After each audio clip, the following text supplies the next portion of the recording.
Hey there and welcome back to the channel. It's Bryce One Dimes or Dollars here, and in today's hunt we have a big bag of junk silver from around the world. We have a whole bunch of foreign old silver here, and we're hoping to fill some spots in our books here. We have the whole series from half dimes to half dollars. So hopefully we might get something new today. We have a whole lot to go through, so let's go ahead and dump it out.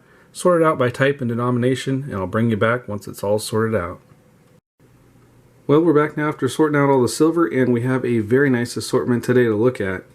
We have a whole bunch from Canada. We have a half dollar and several quarters, with the oldest one actually having a date. It's going to be a 1910, which means it's sterling silver.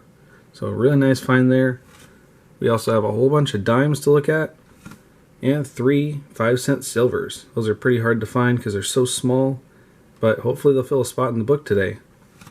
We also have a whole bunch from Britain. We have 9 3-pences. We'll start at the newest. We have a 1939.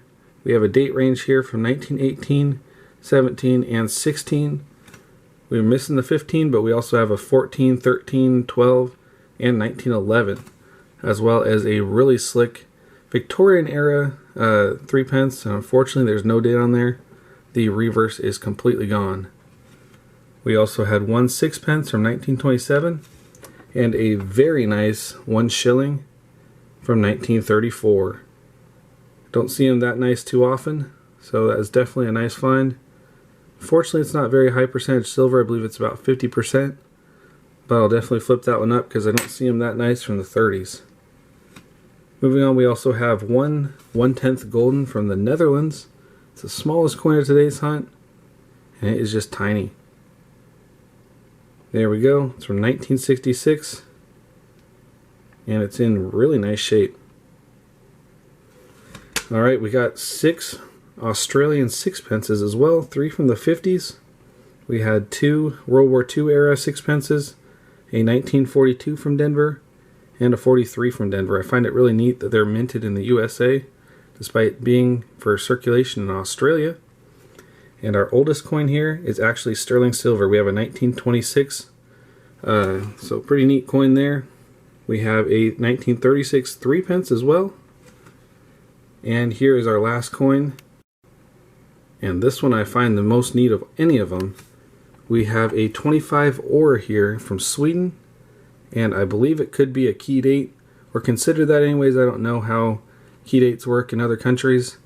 But I looked up the mintage, and it's actually the lowest mintage of this design, with only 422,000. So a really neat coin there. I'll definitely flip that one up and put it aside. But it's not terribly valuable if Numista is anything to go by. Still a really neat find though, so I'll flip that one up, put it aside, and we'll keep on going with the Canadian stuff and hopefully fill some holes in our books. We're back now with book 2 of the Canadian Quarter series, and we actually got a new edition here. We have a 1946, which actually has a slightly lower mintage compared to the rest of them, with only 2.2 million. You can see the rest of these all have pretty high mintages, so that's a very nice find there. Unfortunately, our older quarters didn't fill a spot. We had a 1910 there, had a better one in the book, and the other one was completely dateless. Same goes for the half dollar. Unfortunately, that's not going to fill a spot, but we still have plenty of quarters left to go, so let's go ahead and look at book number 3 and see if we can fill out any more spots. We're now on to book number 3 of the Canadian Quarters, and 6 of our 7 quarters for this book are going to fill spots. We have a 1966 that'll fill a spot, a 1964, 62, 1959, 58, and 57. The only one that's not going to fill a spot is this 1953 here. It's the same as the one we already have in the book. It's the shoulder fold variety. So 6 out of 7 is pretty darn good. We're really coming along great on this album. Now let's go ahead and move on to the dimes. We're back now with book number 2 of the Canadian Dimes, and all 5 of our dimes for this range are going to fill spots. We have a 1937 here, first year of the King George VI design. That's going to fill a spot there. Same goes for the 1952, which is the last year of the design. We also got a 1953 with shoulder fold, 1954, and 1955. 5 new additions, and we're that much closer to filling out this book as well. Let's go ahead and move on to the older dimes.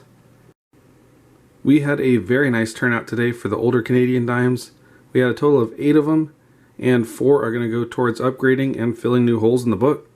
Here are 4 runners up that aren't going to go towards it though. We have a 1918 here. We also have a 1928, a really slick 1929, and a 1936.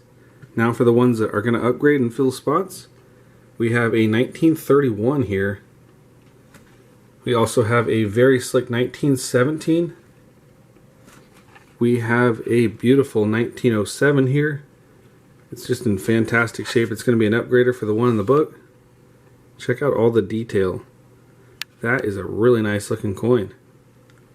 And our last and final new addition is a 1906. Nice low mintage on it. And that is another really nice looking coin. So I'll go ahead and add these ones and make the upgrades. Then we'll move on to the 5-cent silver. We're back now with the smallest of the Canadian silver. We have the 5-cent silver. The predecessor to the Canadian nickel. We have 3 of them today. We have a 1907 here with a little bit of damage on it, but it is better than the one in the book, so we'll go ahead and swap those 2 out. We also have a 1906 here, and this one's in pretty nice shape. It's got some really nice detail on it, so I will go ahead and add that one to the hole in the book right there. Now as for the last one, it's going to be a hard decision to choose between these two because they are both beautiful looking 1918s. This is the one we found today, and that is probably the nicest looking coin of the whole hunt. It's a beautiful example of a 1918 5-cent coin. Now the one we have in the book is also just as nice, so I'm going to go ahead and take the easy approach out of this. I'll add this to one of the blank slots, and that is going to do it for today's hunt. So anyways, I want to thank y'all for watching. Today's hunt was a lot of fun, and we had a lot of countries' coinage to look at. So I hope y'all enjoyed. Subscribe if you're new. It really helps the channel grow, helps me get more videos out there. Until the next time, happy hunting, and thanks for watching.